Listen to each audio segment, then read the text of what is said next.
Hello and welcome to episode 4 of the Filmmaking Behind, a series where we break down cutscenes from the great and maybe not so great games to see how filmically they work and why. Last week you were given the choice between the world of Assassin's Creed or Uncharted, and boy it was close. I literally had to delay writing a week because the votes were exactly 50-50, but eventually one vote reigned overall, dictating we should pick Assassin's Creed. And so I looked through the cutscenes of all the games that they had, and they're just boring. The most interesting I could find out of the games was Assassin's Creed 3, which had a pretty snazzy intro, and there's plenty to say about all the deathbed scenes beyond that, but it's just faces, faces, faces, faces, and more faces. God, it just really didn't grip me at all.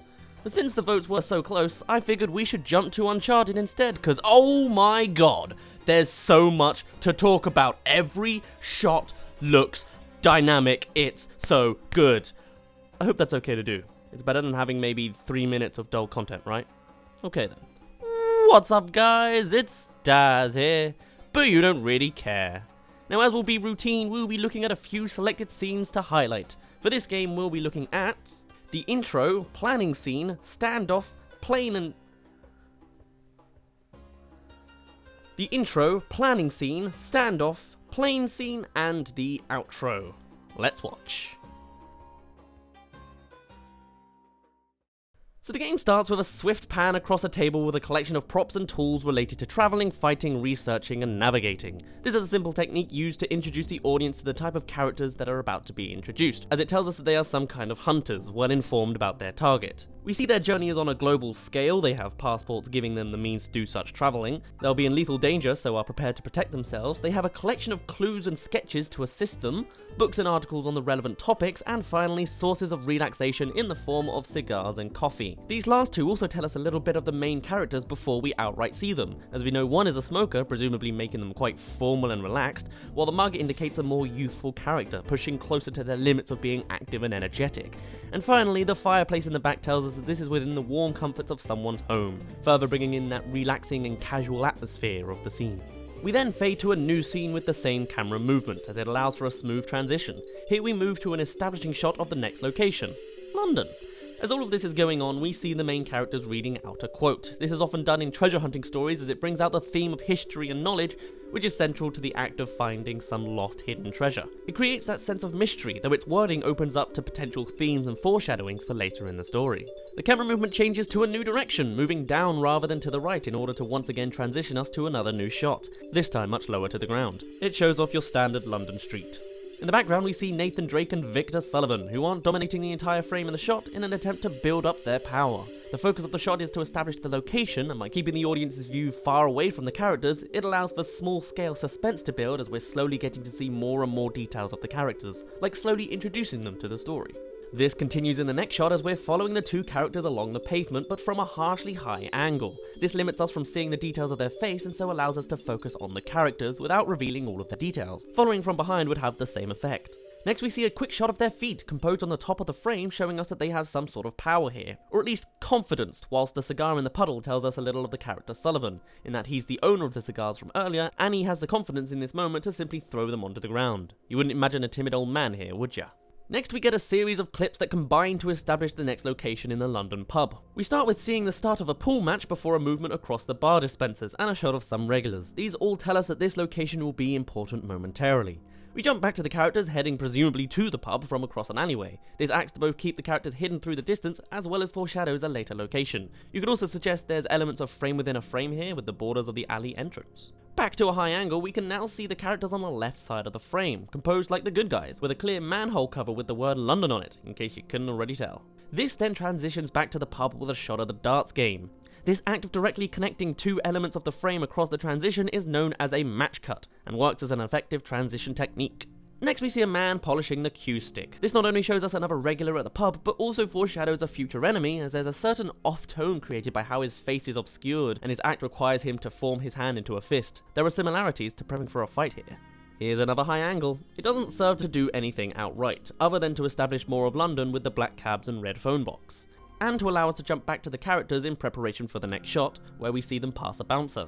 This is very focused foreshadowing, as he will be appearing later in the scene. We also keep the characters' heads mostly obscured in order to continue to create a subtle sense of mystery. The scene then blurs away quite jarringly. Though this could have been done better with less blur and obvious cutoff line, this does show us a slightly new type of transition. Usually paired with another moving element in the scene, this is a variant of the classic wipe, using objects rather than an invisible line. In this case, it's the bar pole.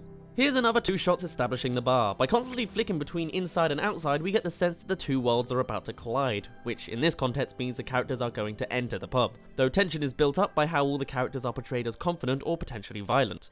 Next we see a shot of the characters passing through the window from within the pub, strongly connecting the 2 scenes. Then we get another shot of the regulars, clearly showing us a tense, slightly violent tone. And then they enter. We still see none of their details as we start behind them, then jump to their feet. Throughout, the music has been building up the suspense, whilst the reactions of the regulars only add to this more. And finally we get this smooth, trailing shot of the characters going upstairs, whilst one of the regulars intimidatingly follows them, building much more direct suspense. In the next shot, the camera is focused on the 8-ball in the foreground before changing onto Drake in the background. This is known as a focus pull, as it literally pulls the focus of the camera and thus the audience. And with a final wide shot establishing the room and not really telling us much, we jump into dialogue. Now at this point the camera stays pretty basic. Faces dominate most of the frame, the potential bad guy doesn't reveal his face straight away, the frame is composed in the classic good guy bad guy left right format. All shots keep an element of depth by always having something placed between the most important elements of the frame, in this case an extra is always sat in the background between the 3 main talkers, and when it's clear the main characters are being scammed, close-ups get closer and more intense. When threatened, more classic composition is placed. And as tension builds, we get a wide shot including the regulars again to suggest they're getting more important, as they'll be included in a fight soon. And now it begins.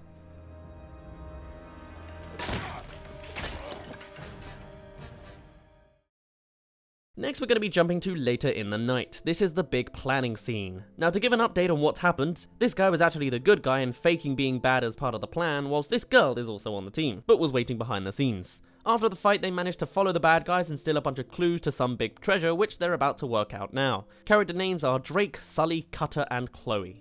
Now the scene starts with a simple establishing movement that pretty efficiently tells us about each character through their actions alone. Sully's smoking a cigar and telling stories, Chloe sits on the windowsill looking at the newly acquired clue, Cutter pours a drink, and Drake is intensely reading the new journal. Not to mention, Drake is much more outcasted from the group with how immersed he is in the mystery. Everyone has a slightly more casual approach, but Drake is serious. He's clearly a little bit of a social outcast.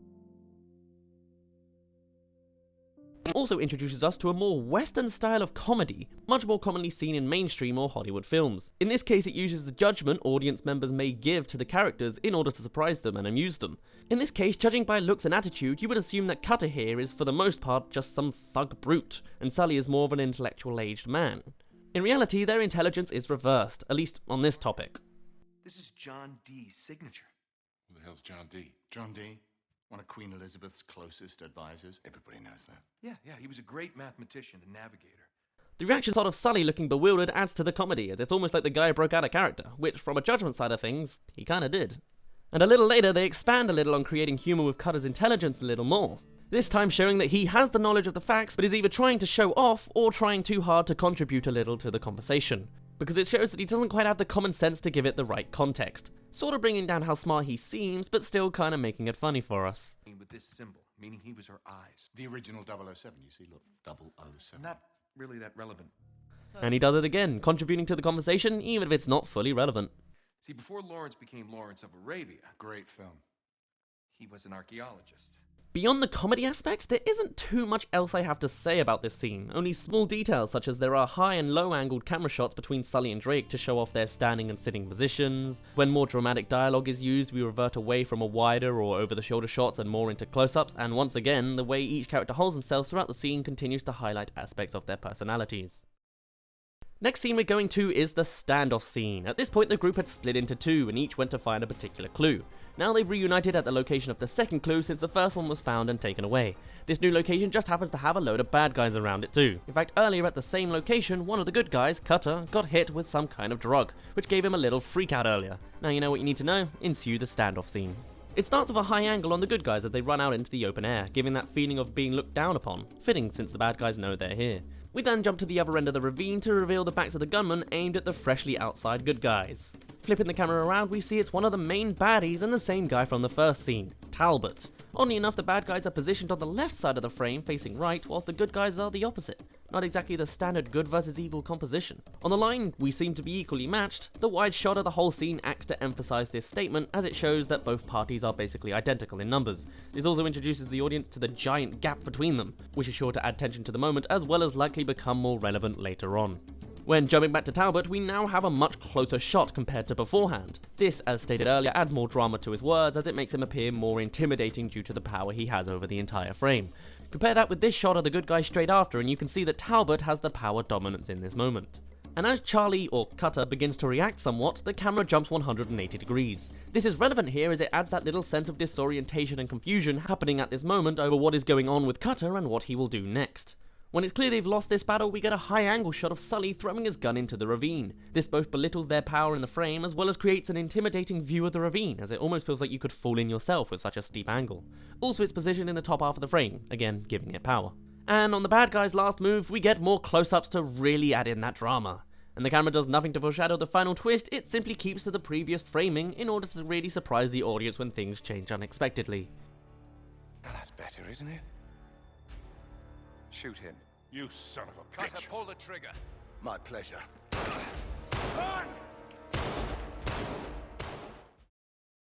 Now really, this is going to be a massive jump ahead. What you basically need to know is that it's just Drake now. The others haven't died or anything, but right now it's just Drake, a baddie plane, and 600 miles of desert beneath them. This is the plane crash scene. The scene begins just after Drake wins the fight against a generic brute on the very tail end of the plane by pummeling him with the plane's cargo. It doesn't go well.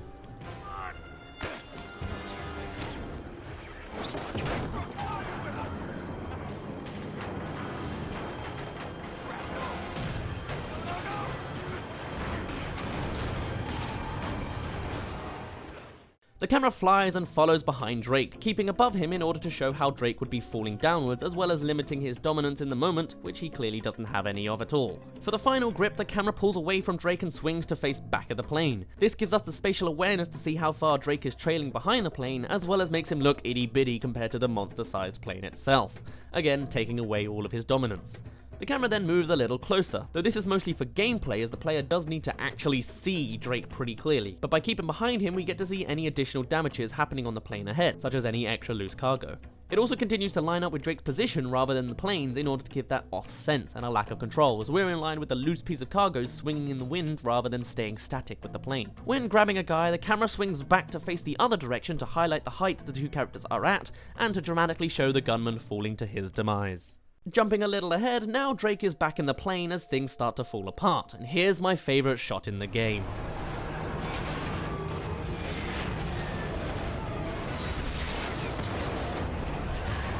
First, we see Drake hopelessly holding onto the floor of the plane as we see the plane rip to shreds in the background. Once he loses his grip, we can see him fall through the plane itself, with the camera angled diagonally to really take out that sense of control. The camera then swings round for a real money shot of the plane exploding and falling underhead, before eventually focusing on a single crate as Drake wanes across the frame.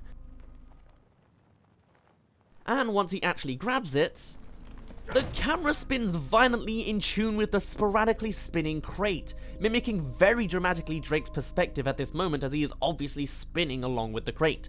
His actual size in the frame also changes sporadically from small to giant and too close, and eventually normalizes to an okay size where we can finally see his actions to pull the parachute trigger. Once he does, the camera regains control and takes on a super low angle to show how Drake's descent has slowed dramatically, now that the parachute is open. And we get a final stabilized shot of the plane remains as the crate falls nicely to the ground, as it isn't blistered by dramatic music. Instead, it just uses the sound of the environment and mostly wind to create that realistic sense, making things seem less like good drama and more like a real dilemma. I love it.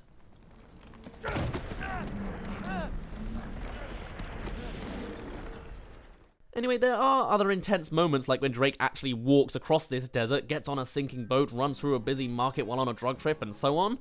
But in the advent of time, I think I'm going to end it off here. The plane scene was my personal favourite, so I figured I might as well at least get that one out. Next time will be in 2 weeks' time, so you'll have twice the time to decide on a vote. After that, it'll be each week, don't worry. But more importantly, let's see what you'd rather see next. It'll be interesting. We're going back to our roots with the Pikmin franchise. So, Would you rather see a video discussing both Pikmin 1 and Pikmin 2 cutscenes? Or would you rather see a dedicated video on Pikmin 3? Vote using the YouTube poll found in the top right corner of the video, and for now, my name's been Daz. You didn't really care, and I'll see you in a bit.